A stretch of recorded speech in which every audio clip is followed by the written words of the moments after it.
Shalom, meu apóstolo Jeshua Rubio. Estamos aqui no programa O Toque do Chofar, na Rádio Soleste 104.9, e o convidado hoje é um convidado que nos honra muito. É apóstolo, olha, tive que anotar, porque é escritor, é teólogo, conferencista, diretor do jornal A Palavra, que é a nível mundial, e tudo eu falo palestrista é no mundo todo. Então, meu apóstolo, eu gostaria que você pudesse se apresentar também ao nosso público, tá certo? Que está agora nos ouvindo. Boa tarde, queridos. Shalom, graça e paz. Shalom Lahema, que nós falamos, paz e prosperidade para todos. E obrigado, meu amado apóstolo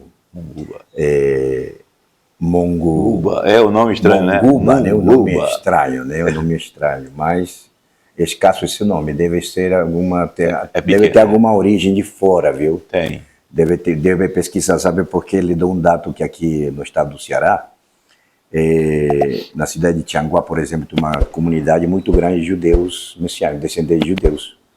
Sabia que aqui no Brasil atualmente tem mais de 40 milhões de judeus, descendentes de judeus direto? Não. Sim, eu sou um deles também.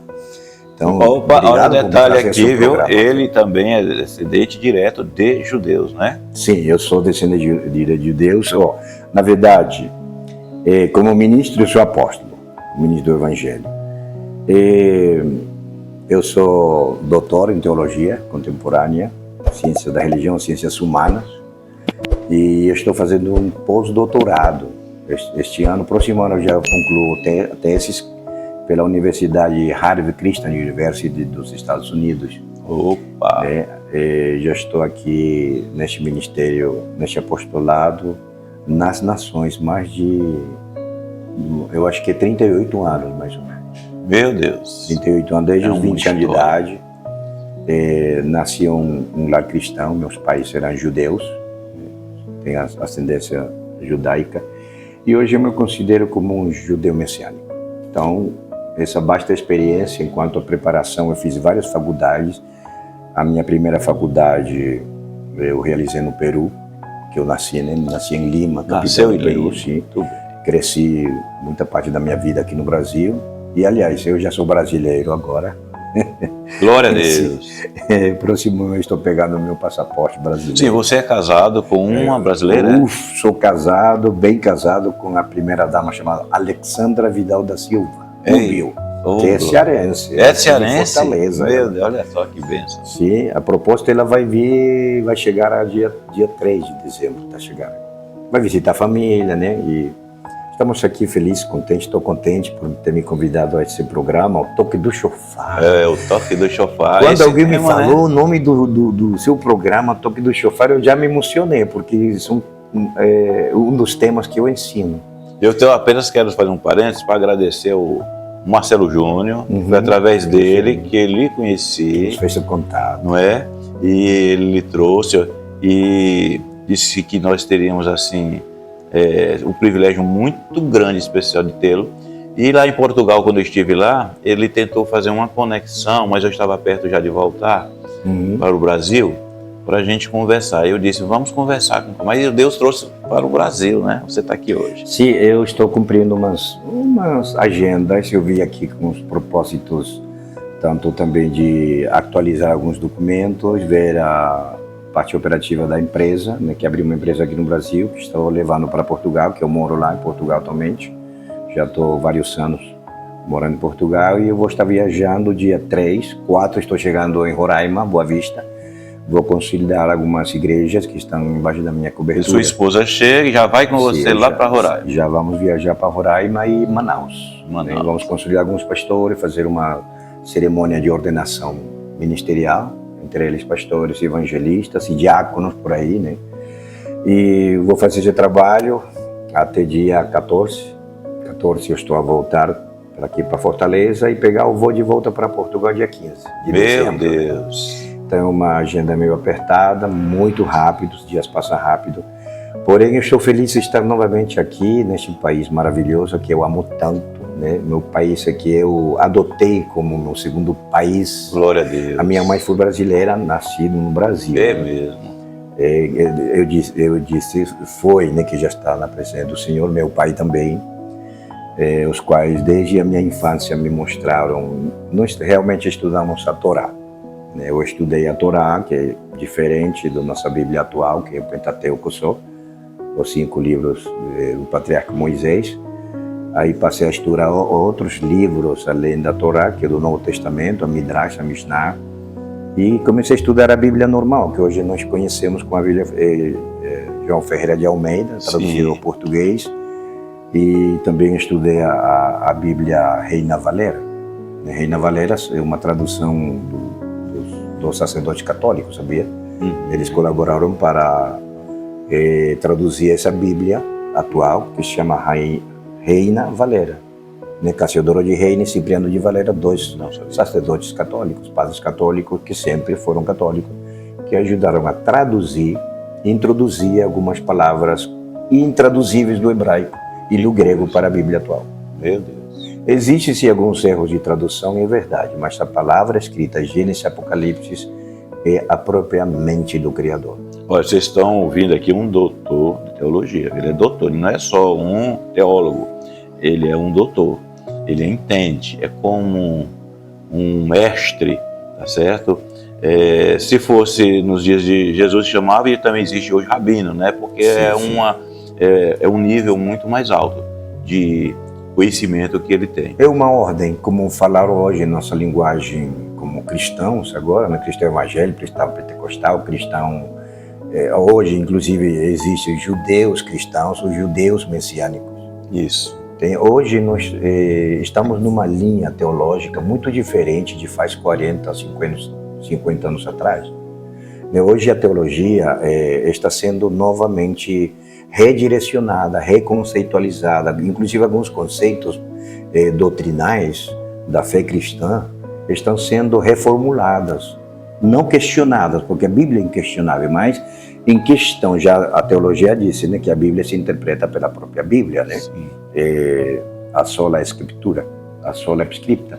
Então, mas existem algumas fontes atuais que nos dão novas luzes de coisas que antigamente eram interpretadas de uma maneira diferente, muito fora do contexto, né? Por exemplo, quem que falava antigamente da cultura do reino? Se falava do reino de Deus e o reino dos céus, muitas pessoas confundem reino de Deus, reino dos céus é a mesma coisa, mas não sabemos que são duas coisas diferentes. Olha aí, vamos aprendendo, viu? Uma coisa é reino de Deus e outra coisa é reino dos céus. Já está ensinando. Né? Diz, o reino dos céus está aqui, já veio e mora no meio de vocês, mas o reino de Deus vai ser implantado ainda. Viu a diferença? Que coisa boa. Ele vai vir ainda, isso é uma questão escatológica, né? Então, esses temas, que nós chamamos temas de atualidade, nós ensinamos em grupos denominados conclaves, que nos reunimos em vários países do mundo, pastores. O rabino, hoje considerado dentro do cristianismo, por exemplo, evangélico, pentecostal, é considerado, por exemplo, um apóstolo. Não faz muitos anos atrás, ninguém falava de apóstolo aqui no Brasil, por exemplo. É verdade. Quando veio a revelação do apostolado, começamos a falar do Ministério Quíntuplo aqui. De 2000 para trás, ninguém falava de Ministério Quíntuplo. Eu já falava do Ministério Quíntuplo, inclusive quando eu estava fazendo faculdade ainda. A minha primeira faculdade foi que eu ciência da comunicação, sou formado em jornalismo, fui professor de jornalismo. Aí eu fui estudar bacharel de teologia. Terminei bacharel, eu fiz mestrado em pedagogia da educação superior para poder entrar dentro da sala de aula como professor. Mas me inclinei mais pelo lado do ministério, mas podemos dizer pelo lado religioso. Né? Então, gostei mais porque me identifica com a cultura, e quando comecei a estudar e fazer já na área de filosofia, né, a teologia filosófica se chama essa matéria, aí comecei a me interessar mais, me aprofundar na cultura judaica, na nossa cultura, que não é religião, ou seja, falar de judaísmo hoje não é falar de uma religião, não é falar de uma denominação, nem uma igreja. A igreja é uma só, que Jesus fundou, né? Que realmente a igreja começa lá na eternidade, lá no céu. Quando você fala como descendente de judeu, eu conheci um rabino, acho que talvez você tenha ouvido falar, lá em Belo Horizonte, o Marcelo Miranda. Ele é um rabino da Escola Ensinando de Sião. Esse rabino, ele era pastor auxiliar, co-pastor da Igreja da Lagoinha, no tempo do Márcio Valadão. Mas era chamado de rabino aqui? Ou não, ele não era, ele era um pastor batista. Sim. Depois ele, quando começou a se aprofundar, certo, sobre a origem dele e tudo, e ele entendeu que muitos judeus eles precisavam resgatar. E aí ele voltou às raízes judaicas, mas como messiânico. E aí muitos judeus hoje se converteram, porque a linguagem que ele está usando hoje é aquela que você falava comigo antes, né? Ele está usando esta linguagem, está trazendo muitos judeus que estão se convertendo, né, a Jesus Cristo. Então, assim, esse conflito entre um evangélico e sendo judeu, e ele perceber que os seus, né, as raízes, né, as pessoas da sua descendência, judeus, do jeito que está, fica difícil, né? Eu sou um pastor evangélico, estou numa Assembleia de Deus, mas a autoridade que ele tem como judeu é muito mais forte, não é? Para levar um judeu. Então é isso que você também faz, não é um trabalho de... Um judeu ortodoxo ou um judeu conservador, ele jamais vai aceitar a palavra conversão. Ele diz, conversão é quê? Me converter aqui. Conversão é uma linguagem nossa, né? Não, tem que aceitar Jesus, porque Jesus é o Salvador da humanidade. Não pode falar isso, porque é um xingamento à crença dele. Qual é a palavra que a gente usa para isso? Por exemplo, o judeu diz assim, o judeu vai ser salvo por ser a nação eleita de Hashem. Eles não falam Yeshua, eles falam Yahweh, Adonai, Hashem, etc. Que não chamam Deus como nós. Hoje eu posso ter essa liberdade de chamar Deus, chamar Yeshua, porque eu já entendi que a salvação é unicamente pela fé, entendi que o novo nascimento através do arrependimento, já entendi tudo isso. Eu não tenho problema de entender a um judeu hoje. Mas tu dizia um judeu, para ser salvo e entrar ao reino dos céus, ou gozar da eternidade, da vida eterna, tu tem que aceitar Jesus como Salvador e Senhor. Para eles é um xingamento. É como convidar à morte. Meu Deus, então, olha. Eles jamais vão entender isso. Ele disse, todo judeu vai ser salvo unicamente pela graça, por ser a nação eleita de Hashem. Sim. E se nós vamos a Sagrada Escritura, desde o Antigo Testamento, que é o Pentateuco, os livros dos profetas, até o Novo Testamento, a Midrash, a Mishnah, que são os livros que nos ajudam a entender o Novo Testamento, eu sei que foi escrito no grego, nós vamos entender que ele mesmo falou, sendo judeu, sabe que Jesus foi judeu, os apóstolos foram judeus, né? Temos, por exemplo, Mateus era da tribo de Levi, era levita, né? Mateus, que escreveu o livro de Mateus, dos 4 evangelhos, Sim. Um dos 4 evangelhos, ele era judeu, e então eles não podiam entender naquele momento. Como é possível? Eles não entendiam até quando ele subiu ao céu. Inclusive, eles estavam esperando a restauração física do reinado de Israel, porque está escrito no Antigo Testamento, na Torá, dizendo que ele ia restaurar o tabernáculo de Davi, restaurar a casa de Davi, o reinado de Davi. Mas só que existe a palavra reinado de Davi, que será eterno, que julgará com cetro, que reinará com cetro de justiça, cujo reino não terá fim. Eles pensam que Israel será eterno aqui na terra. Se eles não pensam no céu, numa morada eterna, eles não entendem essas coisas. Então, qual é a maneira de como nós podemos, vamos falar assim, usar a palavra evangelizar, levar as boas novas que eles entendem muito bem? Eles não são proselitistas. Um judeu convencido que é judeu legítimo, ele não vai entender a palavra deixar, nascer de novo, conversão e regeneração. Eles não vão entender essas palavras. Boas novas, boas notícias para eles é que eles já sabem quem são e que não tem mais nada a fazer. Eles não precisam reconhecer nenhum homem chamado Yeshua como Salvador para eles serem salvos. Porque, segundo ele, diz que Deus não pode, que é espírito, que é pneuma, que chama Ruach HaKodesh em hebraico, não pode tomar forma humana, porque Deus não é homem. Mas só que a Bíblia disse que ele tomou forma humana. De... Ele disse, Sendo Deus, ele se fez homem, sendo rico, se fez pobre, a fim de vir a se mostrar, porque já estava escrito. Então, um judeu não entende isso, um judeu ortodoxo, ou um judeu convencido do judaísmo. Então, vamos ter muito cuidado de não trazer a cultura judaica como uma forma de evangelizar ou como doutrina. Judaísmo não tem nada a ver com religião, não tem nada a ver com doutrina.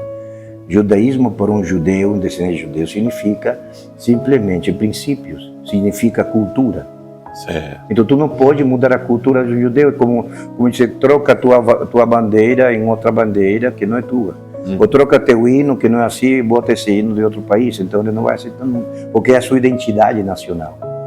Ok? Ok. Então, dessa maneira, quando eu comecei a ver aqueles conflitos doutrinais em muitas denominações, que são mais de 38 anos que eu ministro a palavra ao redor do mundo, e quando eu começava a falar estas novas, chamo tendências teológicas, surgiu aquela ideia para aprender e ensinar o conceito sobre o judaísmo.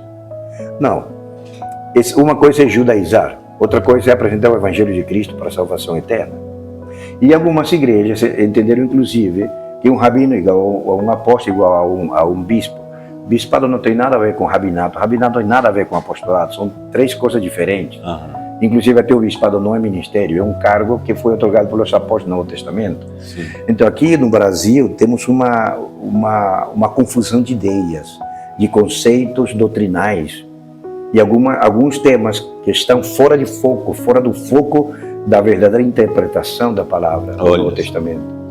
Então uma das coisas que hoje eu vejo a carência da igreja, por exemplo, um dos temas, a cultura do reino. Nós falamos o tema da cultura do reino. O que é reino, primeiramente? Como se entra naquele reino e como se sai daquele reino. Não estamos falando do que o pecado te afasta desse reino. Nós estamos falando da salvação, que te afasta de Deus é o pecado. Se morre em pecado, a Bíblia diz que ele não merece a salvação. Mas tem outra tendência que diz que pode ser salvo porque é salvação pela fé, não por sacrifício nem obra. Então são controvérsias teológicas. Por causa de interpretações de escolas teológicas. Sou chamado, uma pessoa me pergunta o que eu era. Eu era calvinista, eu era luteranista, eu era wesleyano. Eu digo, não sou nada, eu estou no centro. Eu sou cristão, minha doutrina é cristocêntrica. Amém. Eu sou teocêntrico, minha doutrina é Cristo no meio, no centro da minha adoração, do meu louvor. Meu culto é para Ele, não é para igreja nenhuma, não é para denominação nenhuma, não é para pastor nenhum, não é para líder nenhum. Tanto é assim que aqui nesta igreja, na nossa denominação, não aceitamos, por exemplo, apóstolos. Tudo bem, querido. O fato que não aceites apóstolo em tua denominação, segundo o teu estatuto, não significa que não existam apóstolos hoje. É verdade.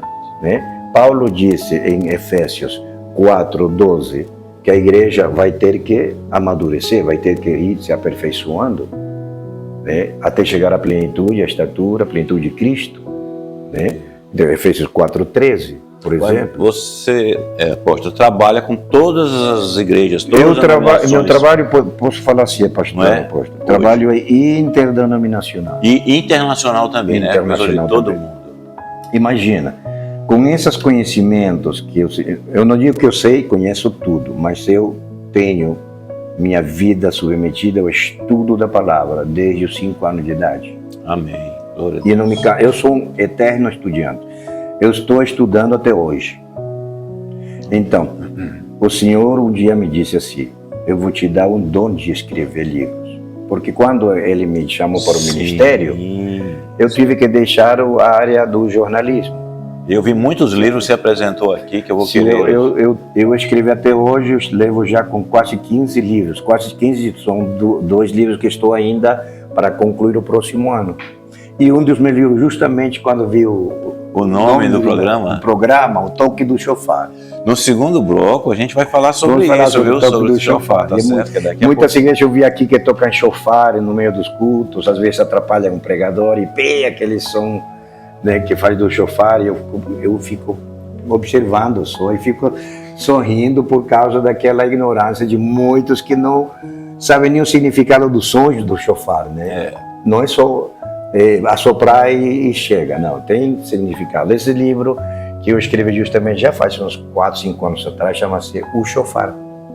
Um dos instrumentos mais antigos do mundo que a gente está restaurando e trazendo de novo para poder praticar como um ato profético dentro do... E não é só esse livro que eu vou querer, que ele já te falou, mas eu vou aprender também e os outros cursos, porque é uma bênção.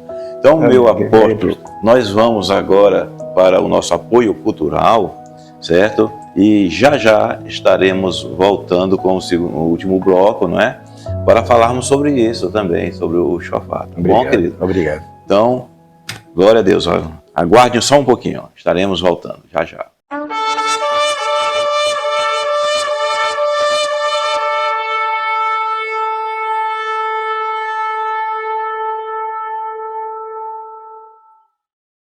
Shalom! Voltamos ao último bloco desta manhã do dia 2 de dezembro. Você quiser acompanhar o nosso programa, ele irá para o YouTube na quinta-feira, no dia 4, para que você possa ver as imagens também, tá certo? Então procure o YouTube Apóstolo Marcelo Munguba e no Instagram, se você quiser acompanhar, procure Pastor Marcelo Munguba, tá certo? Então vamos aqui, nosso amado apóstolo Yeshua Rubio. Eita, glória a Deus. Então ele vai apresentar aqui o trabalho que ele tem feito, que você pode ter acesso. Eu vou querer, meu irmão. Isso aqui é coisa do céu, é coisa boa para você. E diga aqui os seus livros, como podemos fazer para adquirir, como é que se faz para participar dos cursos. Bom, vamos falar primeiro dos livros. Eu tenho mais ou menos, eu chamo hoje de mini biblioteca, porque a partir de 5 livros já é uma mini biblioteca, né? Mas eu já escrevi mais ou menos 15 livros, como eu falei, né, anteriormente. Só que desses 15 livros, 10 estão prontos e alguns ainda estão sendo corrigidos, né? Sabe que a gramática do português europeu com o português daqui do Brasil é diferente? Alguns termos tiveram que mudar e corrigir alguns textos, chama-se semântica. Ou seja, a semântica do livro está sendo corrigida. Sabe por quê? Por um pastor que é mestre de profissão, que mora em Boa Vista, Roraima, o doutor Durbio Avelino, que este ano vai se aposentar já do magistério. E penso eu que vamos fazer uma aliança, porque ele faz mais ou menos quase 10 anos que já trabalha comigo como corrigindo meus livros.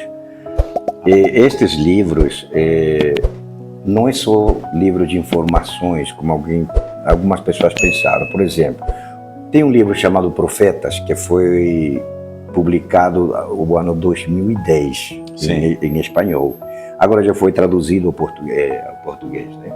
Já está o livro só para fazer o lançamento, que o próximo ano estou projetando fazer o lançamento do livro em português em Portugal. E trazer mais um pouco aqui para poder distribuir publicamente. Porém, esses livros estão prontos em PDF. O que eu faço? Pastores que estão interessados em estudar esses temas, por exemplo, já ouviu falar do tema da reforma apostólica?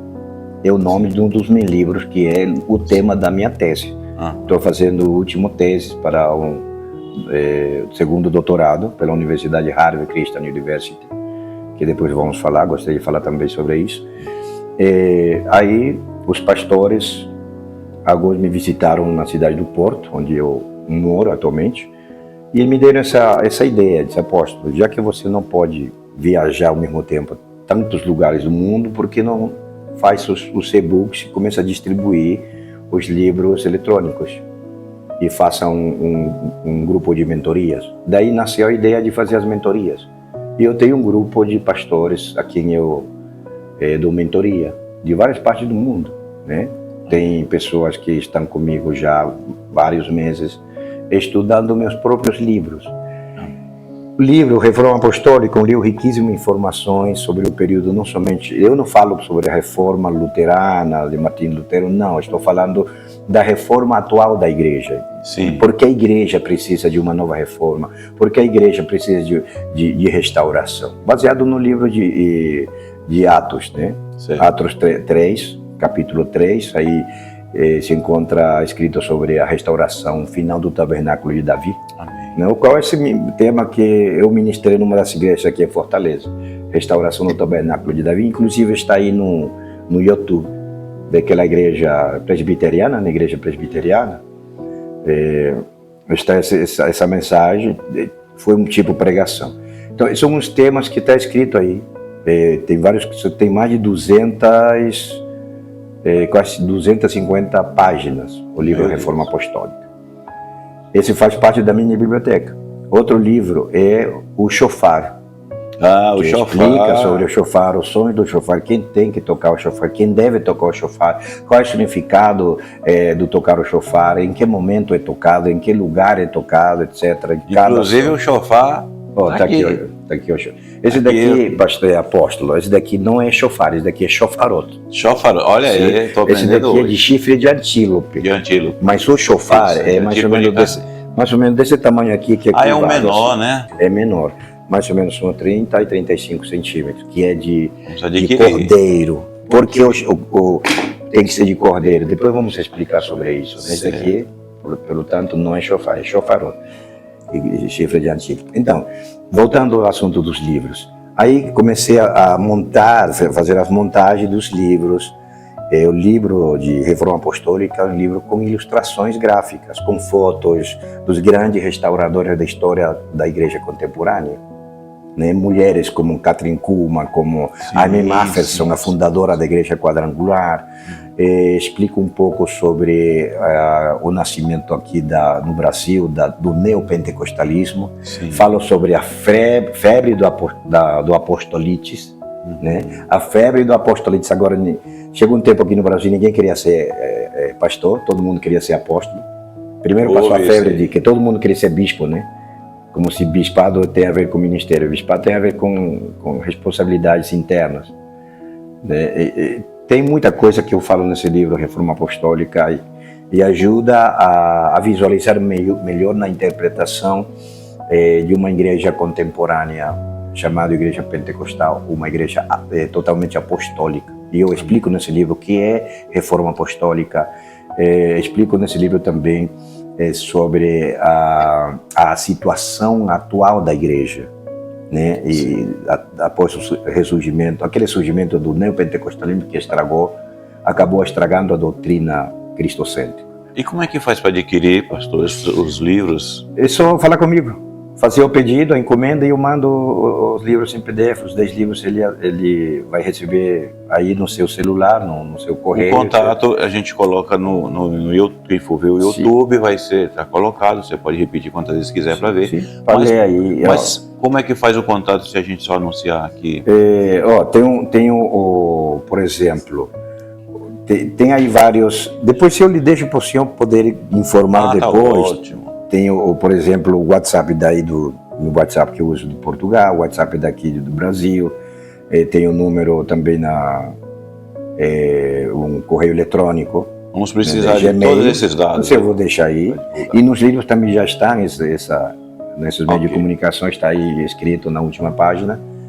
Inclusive aí até a conta, o número da conta bancária, onde eles possam fazer depósito, comprovar, verificação depois de verificar o depósito, ele é mandado, enviado. Pediu ao nosso técnico Dilson Ramalho para ele, daqui a pouquinho, já anotar todas essas coisas. Por exemplo, o livro Profetas, que também é um dos meus livros, o livro Profetas fala sobre 3 partes do profetismo.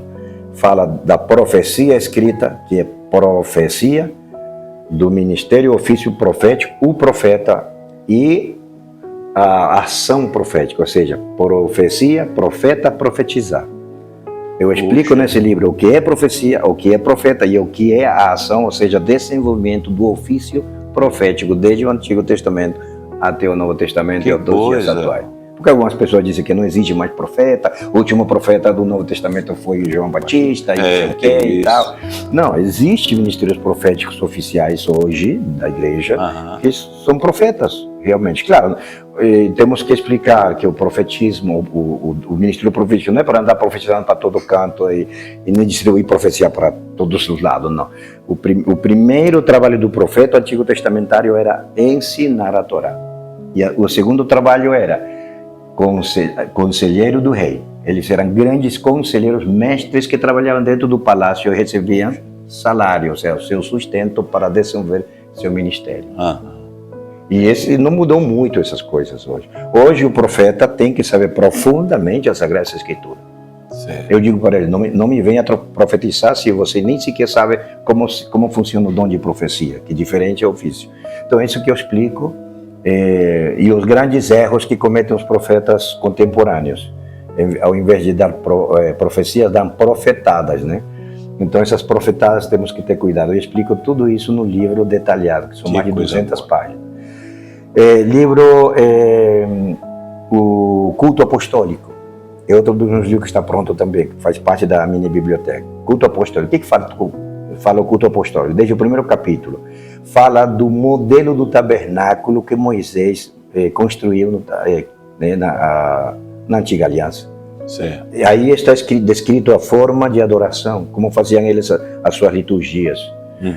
E como deve ser o culto nos dias atuais. Aí eu falo justamente sobre adoração profética, sobre louvor, porque uma coisa é louvar e outra coisa é adorar, são duas coisas diferentes. Certo. Embora que alguns teólogos digam que é a mesma coisa, né? Dizem que é a mesma coisa, mas não é assim.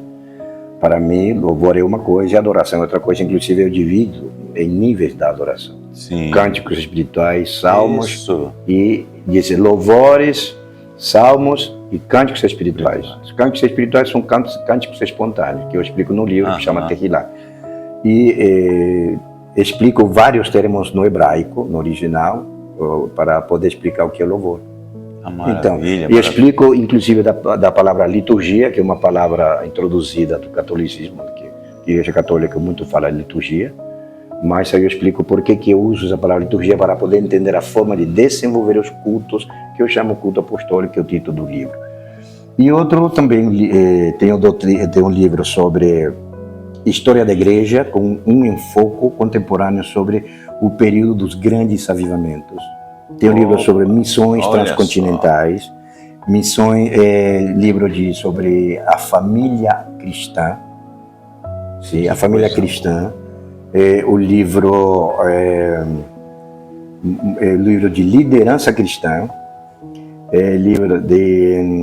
tem vários títulos aí que não me lembro, são vários livros que estão sendo estudados nesse grupo de pastores, na mentoria. É claro que eu não cobro na mentoria, não se cobra essas coisas, mas eles me ajudam com uma contribuição voluntária e assim eu posso viajar por vários países do mundo dando essas conferências. Sempre está viajando, né? Sempre estou viajando. Estava falando que está no México, nos Estados Unidos, na Europa, Brasil e América do Sul. Centro-América também. Né? Até porque, como eu sou também superintendente de uma rede apostólica, uma rede de igrejas interdenominacionais, a quem eu dou chamado cobertura, né? Sim. Então, eles me reconhecem como um pai espiritual para eles e se constituíram em filhos espirituais e os quais eles colaboram dessa maneira para eu poder cumprir meu apostolado nas nações também. Aleluia. Sim. E a outra parte do ministério que desenvolvo também é a parte educativa, através da universidade, né? Então, esses livros podem ser solicitados e enviados para a pessoa interessada. É claro que é proibido a reprodução, não pode reproduzir, que tem direito autoral. E a universidade, que inclusive fazem solicitações de alguns dos meus livros para poder reforçar algumas disciplinas do curso teológico. Sim. E este curso teológico é dado pela Universidade de Washington, chamado Harvard Christian University, que está em Washington. É claro que estamos em vários países do mundo, como Equador, Colômbia, Venezuela, Argentina, Peru, alguns países de Centro-América, não lembro o nome, eu acho que é Guatemala, né, ou Costa Rica, México. E esse curso tem duração de quanto tempo? Cada curso, desde o curso de bacharel, dura 10 meses. Aí tem o bacharel. Bacharel, tem a licenciatura, tem o mestrado e tem o doutorado.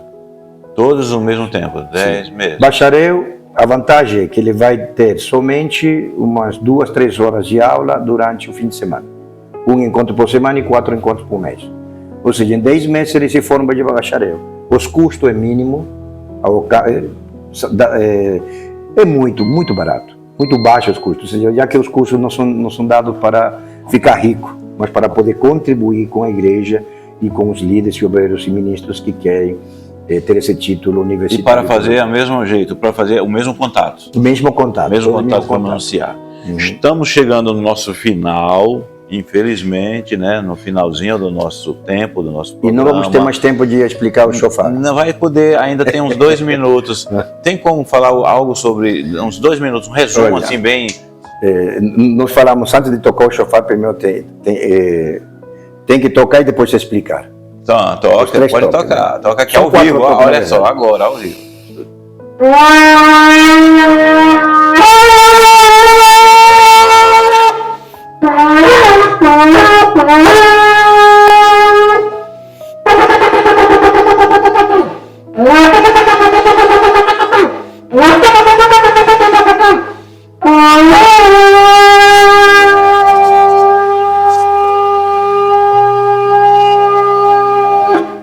Esse é o instrumento, os 3 toques de shofar. Do shofaró, né? Eita! Olha, o shofar basicamente tem 3 toques, ou 4 toques. O shevarim, shevarim tekiá, e o tekiá terruá. Esses 3 toques. Tekiá, shevarim, terruá, e o terruá tekiá. Certo. E volta, ou seja, ao princípio.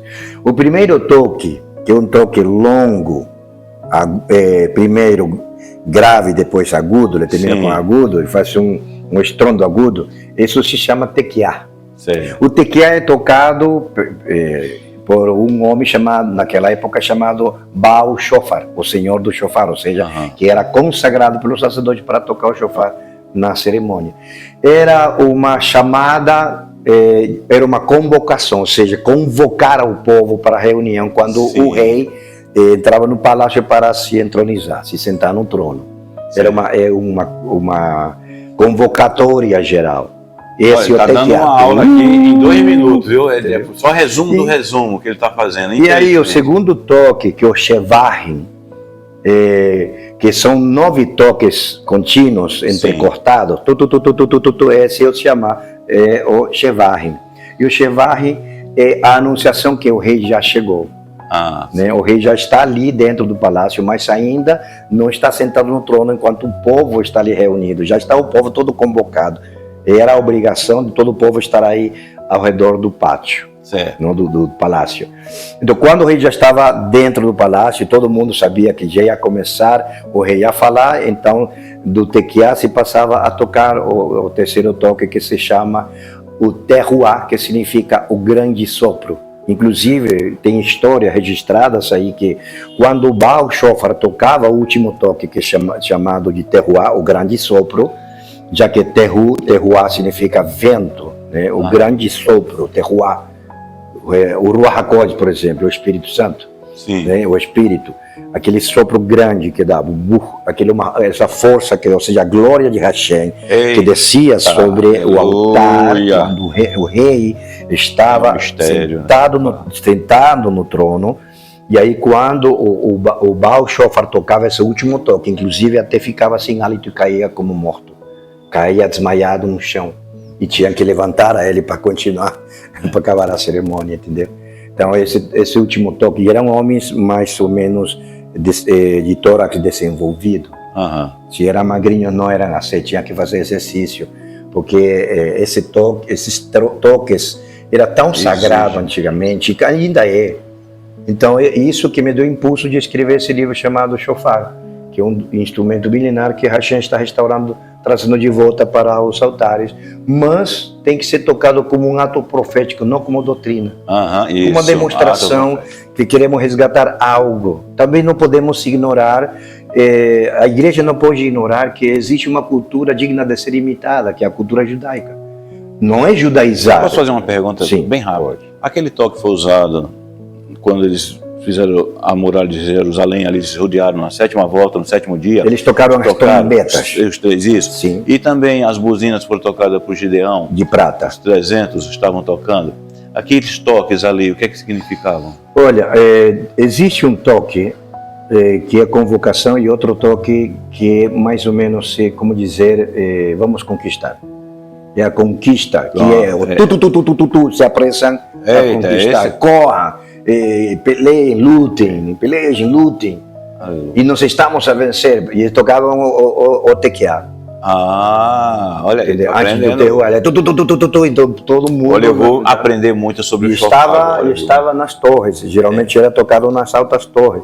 Mas quando estava na guerra, tocado no chão, mas na parte alta de uma rocha.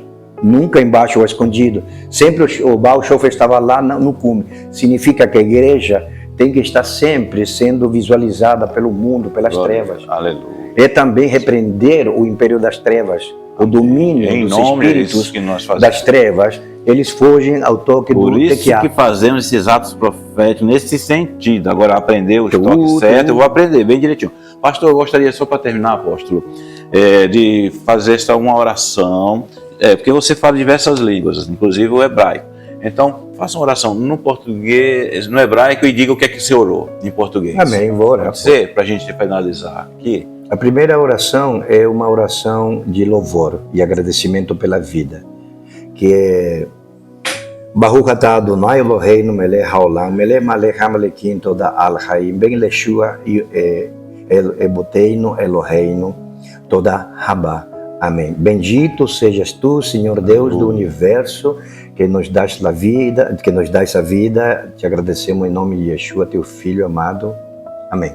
Agradecemos e pela como vida. É aquela outra a oração, né? A oração pelos alimentos tem também, cada oração, aquela arônica. A oração arônica é o Yevarechecha Adonai, que se ora depois, quando teu filho pode sair para a rua, ser seu trabalho, ir para a universidade, sempre faz essa oração Yevarechecha Adonai, que é a oração de bênção paternal, que tradicionalmente é chamado de bênção arônica, que não é tanto assim como a gente entende, mas tem muito, cada palavra tem um significado poderoso. Qual foi a oração que você fez na igreja Jerezim? Essa aqui e a bênção que era o encerramento do culto, ele me pediu fazer a oração do Yevarechecha Adonai.